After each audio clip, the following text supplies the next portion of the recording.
Բարև ձեզ բարեկամներ, Փակ TV շաբաթօրյա ուղիղ եթերն է, նախ ներողություն եմ խնդրում մի փոքր վատառողջ լինելու պատճառով ձայնս գուցե մի քիչ սովորականից ցածր է, բայց մրսածության արդյունքն է դա, ներող եղեք, կարծում եմ սակայն հարցերը, որ պիտի այսօր ուղեմ մեր մշտական բարեկամին գեներալ մայոր Հայաստանի Հանրապետության Պաշտպանության նախկին նախարար, համահայկական ճակատ շարժման առաջնորդ Արշակ Կարապետյանին ձեզ այնուամենայնիվ հասկանալի է լինելու։ Այնպես որ ներողամիտ եղեք, բայց գործը մնում է գործ եւ մենք շարունակում ենք ուղիղ եթերում շփվել գեներալի հետ։ Պարոն Կարապետյան, մեր վերջին երկխոսությունից հետո էլ ունկնդիրները իրենց գողնակությունն են հայտնում նման տարբերակով շփումների համար եւ պիտի ասեմ, որ նրանցից շատերը այն կարծիքն են հայտնում, թե երբ է ի վերջո գեներալը նոր բացահայտումներ, նոր փակագծեր բացելու մեզ համար, արդեն ժամանակը չի արդյոք, ինչ կասեք այդ մասին։ Բարև ձեզ, պարոն Ղուշյան։ Այդ մասին ասեմ, թող սպասեն մայիս ամսում ամեն ինչ կլինի, եթե այն ինչ որ ասել եմ անպայման լինելու է ու ես ասել եմ լինելու է այն պահին, որ նես չլինի, որ մի երկու օր խոսան ու հետո ասենք սենց մոռացվի գնա, մենք բոլորս տեղեկատվության հետ աշխատում ենք եւ հասկանում ենք, որ տեղեկատվությունը ինչ որ ժամանակ ունի ապրելու։ Այդ ապրելու ժամանակը մենք պետք է մի քիչ ճիշտ կընտրենք ու այդ ամեն ինչը կներկայացնենք փաստերով, այն ինչ որ ասել ենք, այդ բոլոր փաստերը կներկայացվեն, պարոն Ղուշյան։ Պարոն գեներալ, երկրի վարչապետի աթոռը զբաղեցնող անձը շարունակում է անհարգալից վերաբերմունք ցուցաբերել իր մրցակիցների եւ նրանց ընտրողների հասցեին, էլ չեմ խոսում նրա արդեն այսպես բոլորին հայտնի դարձած շունչ անգյալների մասին եւ միթե այս մարդը իրավունք ունի այսօր այդ ամենից հետո էլ զբաղեցնելու վարչապետի աթոռը, այս կապակցությամբ ինչ կարող եք ասել։ Դա թուլության նշան է իր կողմից, ինքը հասկանում է, որ ինքը չի լինելու այնպիսի վարչապետ, որ եղել է եւ երբևիցե էլ վարչապետ չի լինելու, որովհետեւ մենք բոլորս ուսումնասիրում ենք տարբեր սոց հարցումներ ենք անում, տեսնում ենք, որ ինքը չունի այդ ռեյտինգը, այսօր մոտավորապես այդ որոշակի աճ ունի այդ քարոզարշավի շնորհիվ հասել է ասենք 12%-ից թող հասնի ասենք 15 կամ 18%, ավել ձայն նա չի բերելու ու չի ստանալու։ Ինքը մենակ այդ չի ասել, տեսեք այսօր ինչ է ասում, եղերնի օրով ինքը հելնում է դատապարտումը, որ Թուրքիայի դրոշը վառում են, բայց մի բերան չի ասում, որ ադրբեջանցիները շարունակ մեր կուլտուրային վերաբերվող բոլոր շինությունները, բոլոր հիշատակները փորձում են վերացնել, մենք դա տեսնում ենք եւ Նախճիվանում, դա տեսնում ենք եւ Բաքվում, դա տեսնում ենք եւ մյուս իրենց շրջաններում եւ դա տեսնում ենք անկախ Արցախում։ Մի քանի օր առաջ եկեղեցիները փլեցին, հենց նրա համար, որ փլեցին ամսի 24-ի հետ կապված։ Ու մեր երկրի ղեկավարությունը ոչ մի բառ դրա մասին չի խոսում։ Ոչ մի բառ, հասկանում եք, ու մեկ էլ հիշում է Թուրքիայի դրոշը, Ադրբեջանն էլ մեզնից պահանջել է, որ մենք պատժենք այն մարդկանց, որ Թուրքիայի դրոշը այրել է, ես հասկանում եմ, որ Ադրբեջանը Թուրքիայի ծառան է այս տարածաշրջանում, ստացվում է մենք էլ այդ ծառայի ծառան ենք, հասկանում եք, բոլոր պահանջները կատարում է, ասում չեմ կարող ասեմ, որ արցախցիները վերադառնան, որտեվ նա կասի 350,000 ադրբեջանցի վերադառնան, բայց ցավը տանեմ, 800,000 հայ է դուրս եկել Ադրբեջանից։ 800,000։ Դու պահանջի թե 800,000-ը վերադառնան։ Խոսում է ցեղասպանության մասին։ Ասում է մեզ օգտագործել են։ Ինչ են օգտագործել։ Մենք եղել ենք հասարակ քաղաքացիներ։ Գիտեք, եթե մենակ այդ եղերնին անցկացնեին, ասենք, Վանի շրջանում, Ղարսի շրջանում, ասենք, հա, մեզ օգտագործել են ինչ որ գերպետությունները եւ այլ։ Ինչ են օգտագործել։ Ինչ։ Բա Ստամբուլում ում էին օգտագործում։ Անկարայում ում էին օգտագործում։ Ցուցակները նույն իրանման հայերն են տվել թուրքերին։ Ինքը այդ Էրդողանի գիրքն է կարդում, ես ուրիշ գիրք եմ կարդում։ Ուրիշ գիրք եմ կարդում։ Այ էսա։ Կոչվում է ռուսերեն, հա, Պակուշենյա на Տալատը։ Այս մարդը կոնկրետ Թուրքիայում հայերի էլ է սպանել, որոնք մասնակցել են ցուցակներ են տվել թուրքերին, որոնք կոտորել են հայերին։ Ինչ է խոսում։ Ինչ է այսօր մեզ Թուրքիայում սիրում են, ինքը սաղորը սերա բացատրվում։ Թող մի հատ գնա Թուրքիա, փողոցներով ման գա, ասի հային ոնց եք վերաբերվում։ Ինչ կա, ինչ է, ռուսներն են այդտեղ մեղավոր, ամերիկացիները, ֆրանսիացիները։ Բայց այդ ժողովուրդը չի սիրում մեզ։ Չի սիրում։ Եվ այդ ժողովուրդը չի ընդունում մեզ։ Հասկանում եք։ Միջև այսօր էլ թուրքական գյուղերում, եթե հայեր են ապրում, թուրքերի ստրուկն են։ Ստրկացած վիճակ է այնտեղ, հայերի հանդեպ։ Հայը համարվում է հայհոյանք։ Ինքը կարա սաղորը սեր բացատրվի, բայց երբ որ քեզ չեն սիրում, այնգեր։ Քեզ ասում են ռադդ քաշի այդ ռեգիոնից, քո հողերից գնա։ Դու ինչ ես սեր բացատրվում իրենց։ Հասկանում եք, ու աբսուրդի է հասնում իր ասասները։ Ես նստած իր ծրագրերն եմ կարդում, 21 թվի, մեկ էլ ես սպասվող ընտրությունների հետ կապված։ Լիովին հակառակ ծրագիրը։ Դուք պատկերացնում եք, դա ինչի մասին է խոսում։ Դա խոսում է նրա մասին, որ այդ մարդիկ չեն հասկանում ոչ գեոպոլիտիկա, չեն հասկանում ոչ մի բան։ Ասում եմ մենք որ ոչ մեկից հող չուզենք, խաղաղություն կլինի։ Բայց Աֆղանիստանը ումից էր հող ուզում,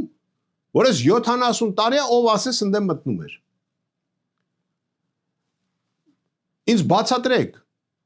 Պարսկաստանը ումից է հող ուզում, որ հիմա Պարսկաստանը ռմբակոծում են։ Բացատրեք հասկանամ։ Իրանց համար այդ ժողովուրդները ապրում են, իրանց ձևով, իրանց նիստուկացով, իրանց հավատքով, ոնց ուզում ապրում են։ Ինչա, Պարսկաստանը ասելա Վաշինգտոնը իմ հողն է, կամ Երուսալիմը, մոլորեցնում է։ Ցիլոն էլ հակ է մանա գալի։ Կերպարները փոխվում է, ես ասել եմ մի անգամ, այդ մարդու մեջ մի քանի մարդ է ապրում։ Ու ես պահանջում եմ եւ ներկա, եւ ապագա երկրի ղեկավարը պետք է անցնի միջազգային էքսպերտիզա այս մասով։ Հասկանում եք։ Պետք է անցնի։ Գնում են ասում են դեպուտատ ես ուզում դառնաս։ Դե մի հատ ատիստատ բեր, որ դու հայերեն գիտես։ Ես այսօր տեղյակ եմ, որ իր թիմակիցների մի մասը գժի թուղթ ունի։ Ու լուրջ պաշտոններ են զբաղացնում։ Հասկանում եք։ Եկավ ինչ ասեց, հեղափոխություն եմ արել։ Ինչ հեղափոխություն ես արել։ 18 թվին մի մարդ հանելը դա հեղափոխություն, հա։ Սերժ Սարգսյանին հանելը նստելա տեղը, ոչ մի բան չի արել։ Հեղափոխությունը եղել է Լենին Պապինը արել։ Հեղափոխությունը Ելցինն արել։ Հասկանում եք։ Ինքը ինչ հեղափոխություն արել։ Ինչա փոխել, համակարգա փոխել։ Ինչա փոխել։ Ոչինչ։ Ինքը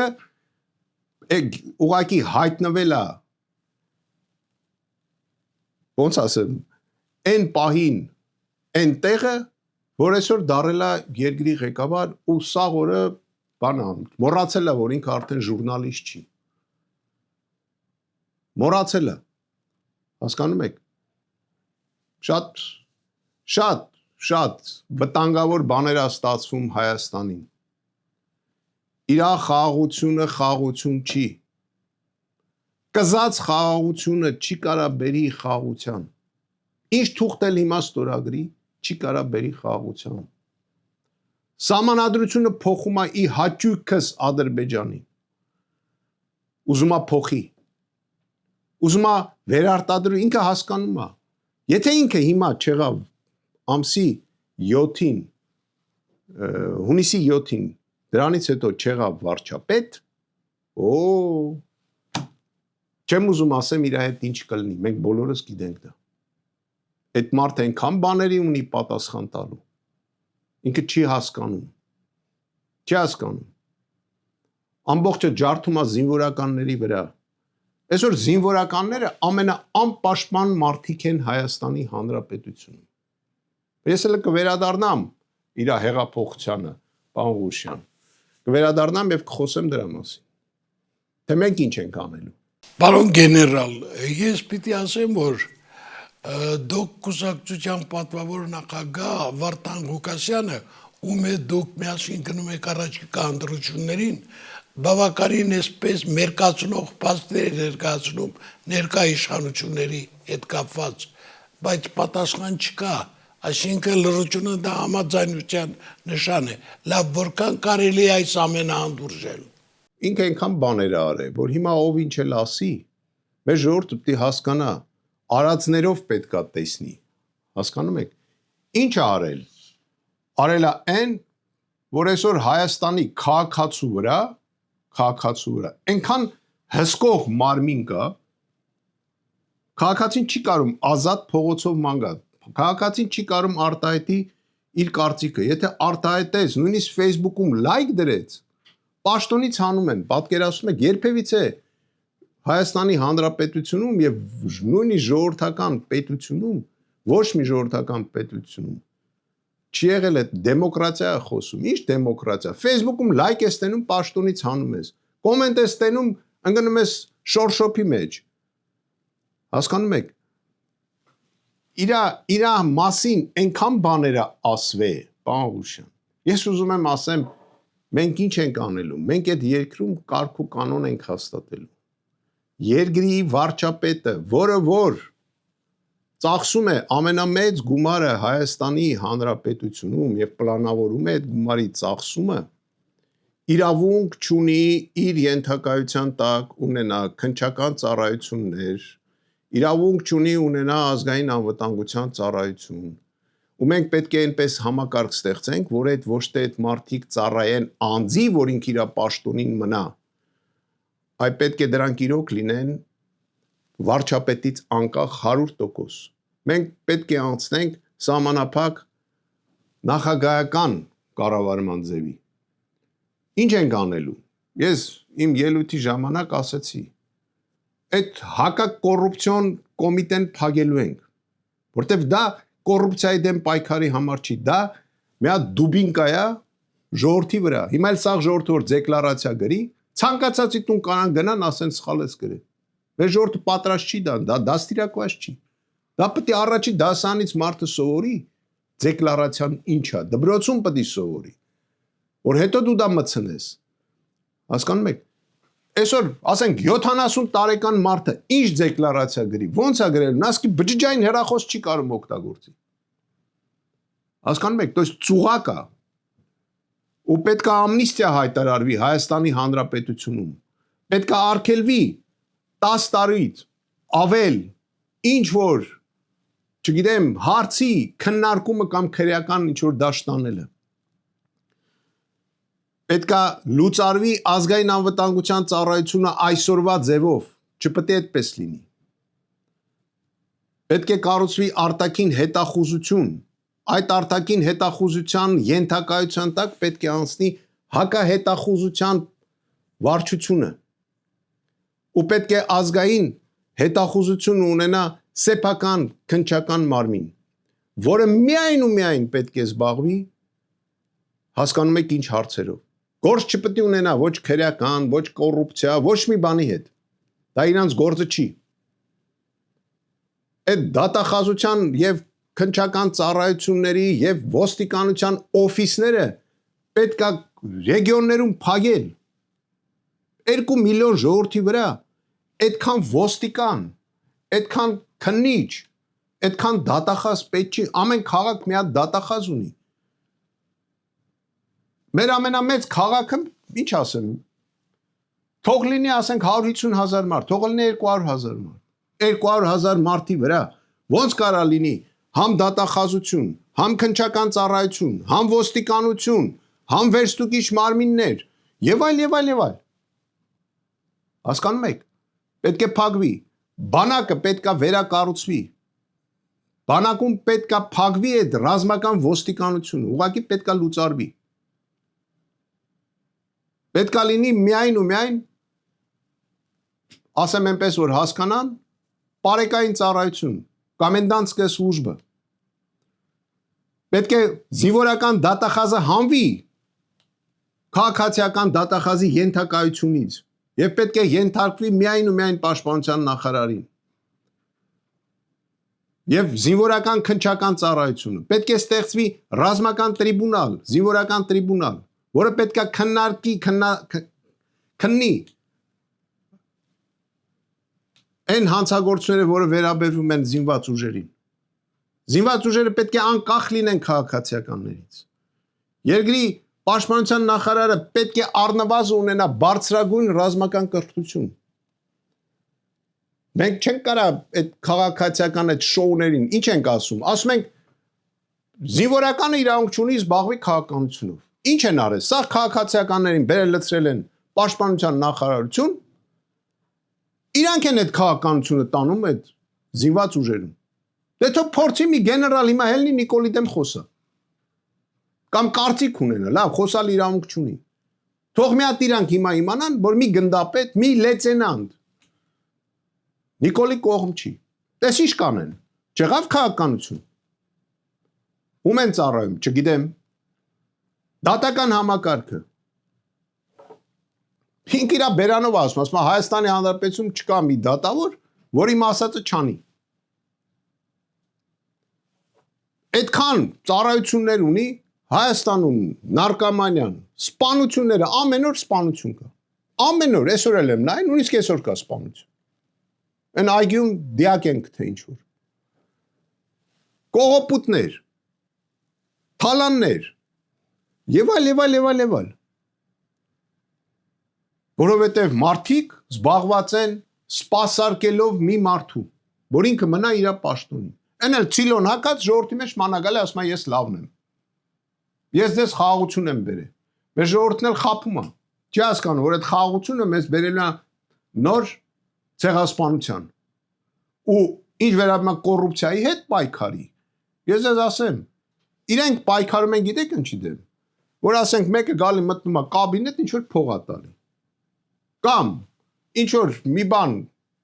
պետական մարմինը գրվում է, ասենք մի քանի տոկոս ատկատ են տալի իրենց։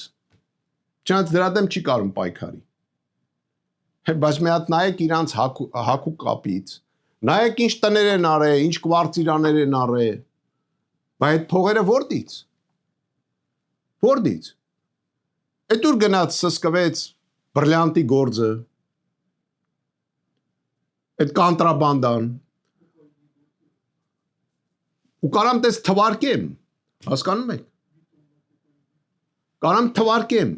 կամ ոնց է լինում, որ գնում ես 3%-ով բանկից, միջազգային բանկերից պարտքես բերում, թող լավ լինի մաքսիմում 4, ժողովրդին հասնում է 25%-ով, 23-ից, ամենապակասը 23%։ Բայց այդ արանքի փողերը ուր են կորում։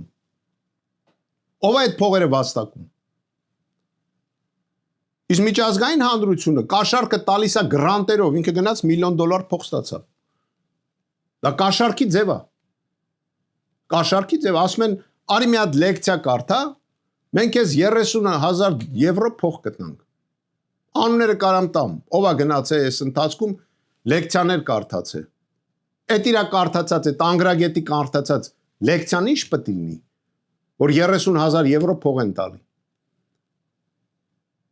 Հասկանում եք ինչա կատարվում։ То есть համակարգը չի փոխվել, ոչ մի հեղափոխություն չի եղել։ Չի եղել։ Դատախազը պետք է նշանակվի երկրի նախագահի կողմից, արդարության համար պատասխանատուն պետք է լինի երկրի նախագահան, պաշտպանության եւ անվտանգության հարցերը պետք է կահավորի եւ կազմակերպի երկրի նախագահան, պաշտպանության նախարար, ազգային հետախուզության գծով ղեկավարը, նմանատիպ ղեկավարները պետք է պարլամենտի կողմից հաստատվեն, պետք է ներկայացնի նախագահան, հաստատվի պարլամենտի կողմից, վարչապետը պետք է զբաղվի էկոնոմիկայով եւ պետք է վերահսկվի նախագահի կողմից։ Սահմանադրության այնտեղ ինչ որ կարգի պաշտպանման վարչություն կա։ Դա հիմք է տալի, որ մտնեն քաղաքացուն, ասեն ոնց ես մտածում։ Նիկոլի դեմ ես մտածում։ Ուրեմն սահմանադրության դեմ ես։ Տանում կալանավորում են։ Դրանց ցրել է պետք սաղին։ Ցրել է պետք։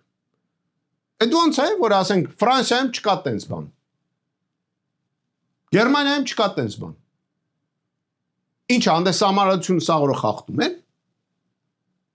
Կա սահմանադրության դատարան, որ այսքան տարի ես մի հատ որոշում չեմ լսել։ Խելքը գլխին։ Մի բան չեմ լսել։ Նախագահ ունենք օֆիսում